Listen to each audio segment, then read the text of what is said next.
Oke, Assalamualaikum warahmatullahi wabarakatuh.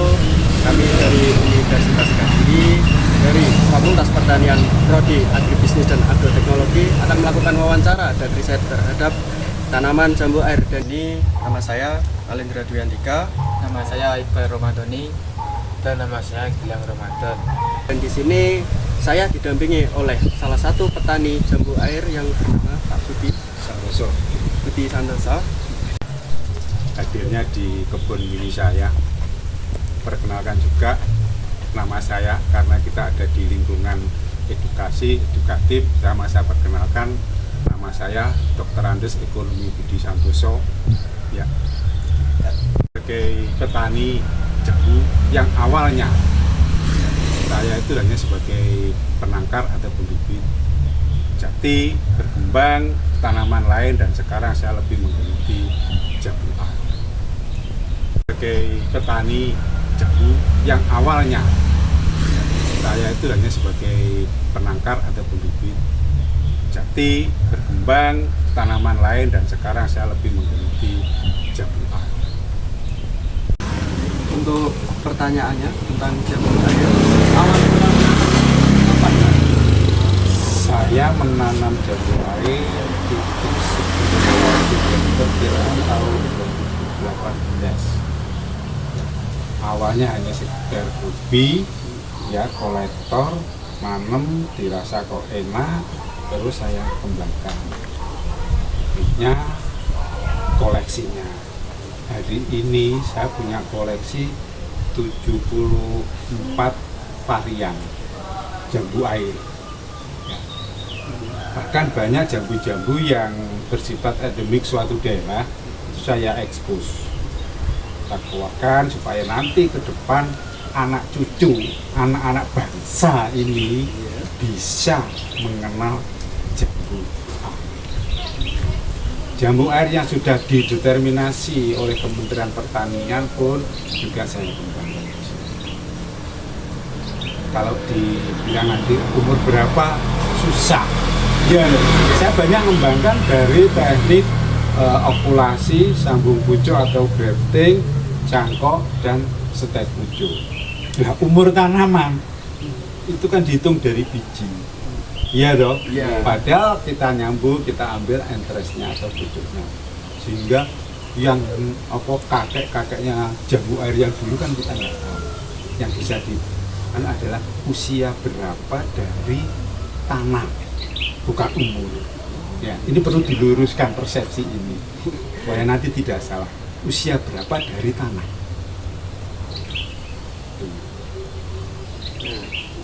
Itu bisa antara 1 tahun, sudah ada yang tergantung apa varian masing-masing dan karakternya. Kayak citra itu ya lama, butuh perawatan khusus untuk cepat berbuah. Tapi begitu sudah buah, dia nggak mau berhenti, terus berbuah. Mau musim hujan, mau musim kemarau, berbuah. Dengan catatan perawatan intensif. Ya, sebagai catatan. Nah, itu lagi yuk. Baik Pak, untuk varietas yang sekarang menjadi trending saat ini, Ya, saat ini yang benar lagi in ya.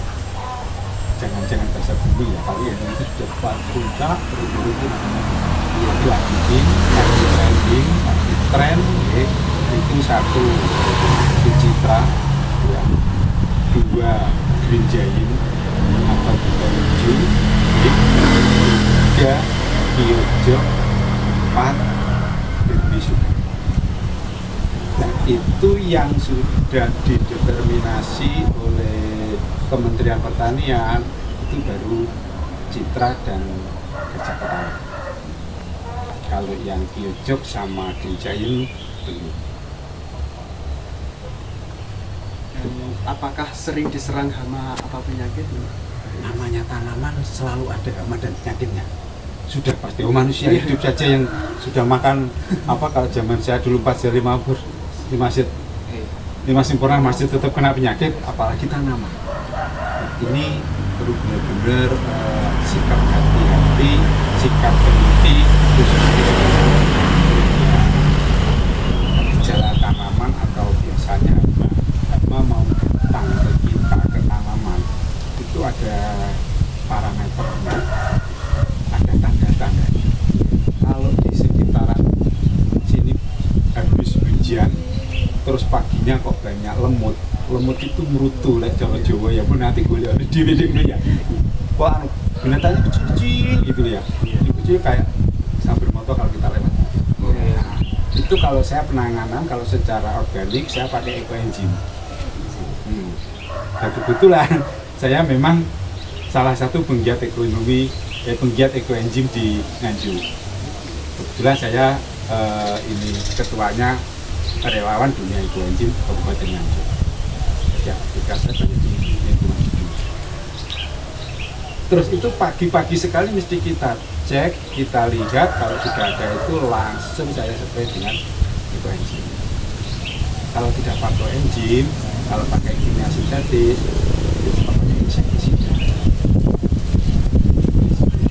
Jenis bebas dan taruh di pabrik itu bukan buahnya macam itu silakan ya. Terus lagi kalau kena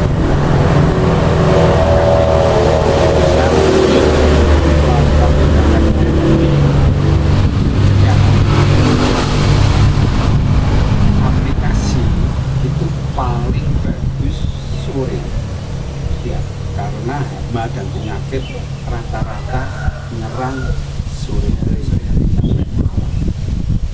Kalau sore sudah kita spray, kalau yang kimia sintetis itu kuat berjalan sampai 14 jam. Itu sudah jam berapa? Habis. Tapi kalau pakai ekoenzim itu bisa bikin dari masa hidupnya. Itu hama yang satu. Yang kedua, yang sulit ditanggulangi itu oleng-oleng atau penggeret batang. Nah, penggeret batang itu tanda-tandanya di batang itu ada kotorannya. Kalau penanggulangannya di lubang ya, saya kupas kulitnya kelihatan lubangnya, saya kasih insektisida sama ini kapas atau tisu dapur yang ulet ya, itu kita masukkan sampai benar-benar padat sehingga namanya oleng-oleng itu nggak bisa mengeluarkan kotoran ya. Kalau nggak bisa mengeluarkan kotoran akan mati sendiri dan kena aroma atau baunya. Kebetulan tadi sebenarnya saya sudah barusan mempraktekkan setiap saat saya mesti keliling ini ambil siram-siram, saya lihat kalau di situ ada hama dan penyakitnya langsung saya tangani. Sisi lain nanti busuk akar itu juga ada yang disebabkan jamur, bakteri itu juga ada. Kalau itu saya murni pakai ekoenzim. Ya. Itu belum ulat. Nanti ada ulat apa sih kok panas kalau di sini yang orangnya ular serengenge ya. Kalau di daerah lain apa mungkin. Itu kalau kena cas waduh. Nah itu saya penanganan. Kalau kena itu saya tangani dengan semprot ekoenzim, terus di pohonnya juga saya semprot. Ekoenzim itu multifungsi. Saya pernah dapat pembiayaan agak depan dikit ya, untuk penanganan PMK. Jadi banyaknya hewan sapi dan kambing itu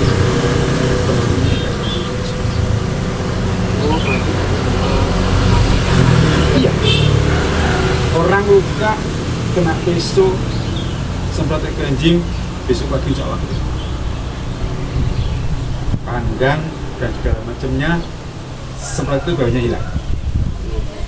Kebun kita semprot akan nampak pelangi, di situ akan muncul ozon. Ozon. Sehingga tidak hanya oksigennya tapi bisa meningkat ke O3 dan itu akan terasa lebih sejuk, lebih menyegar. Untuk komposisi ekoenzimnya itu apa sih?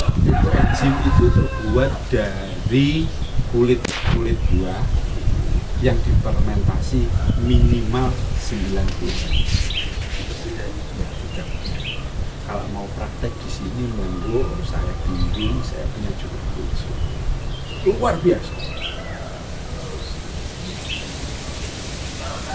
Itu benar-benar multifungsi ya.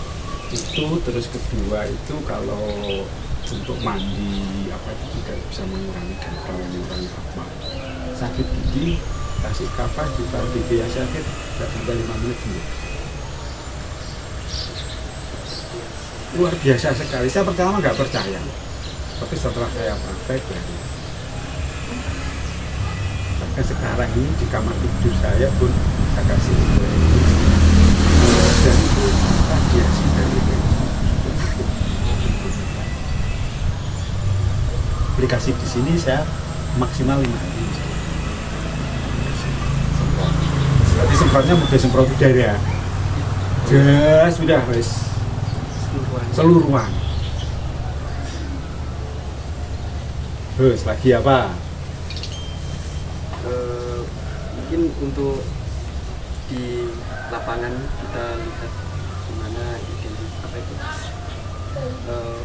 jenis-jenis serangan hama, cara penanganannya. Ini yang bisa nampak paling nanti cuma yang oleng-oleng.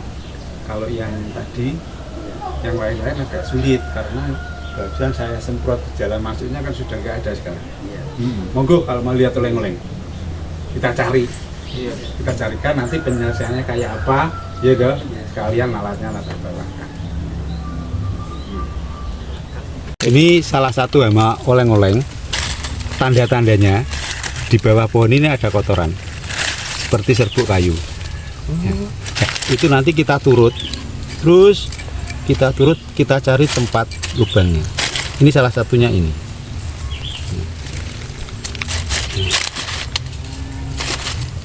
Ini lubang ini, lah ini penuh kotoran.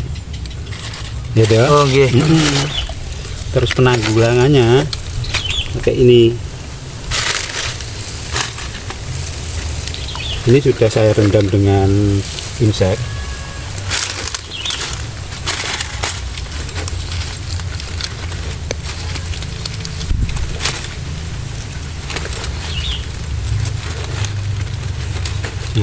Nah, kalau sudah penuh begini, itu sudah nggak bisa keluar kotorannya. Dia akan mati di dalam.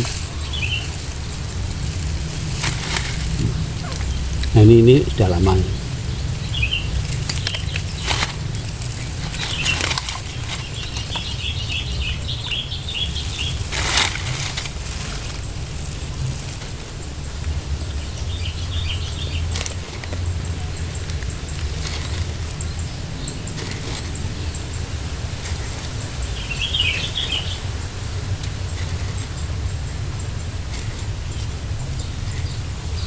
Kalau ingin melihat obat-obatan dan segala macamnya, sampai nanti bisa lihat di YouTube saya, TikTok saya, Nggih.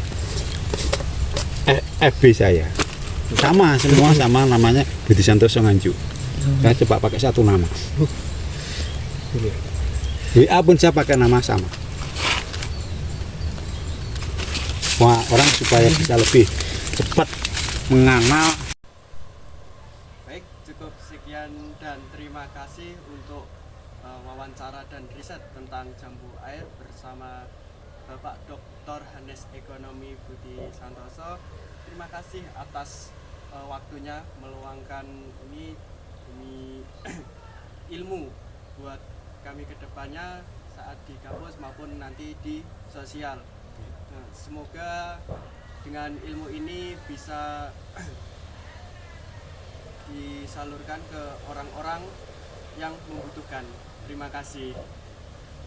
Halaman. Halaman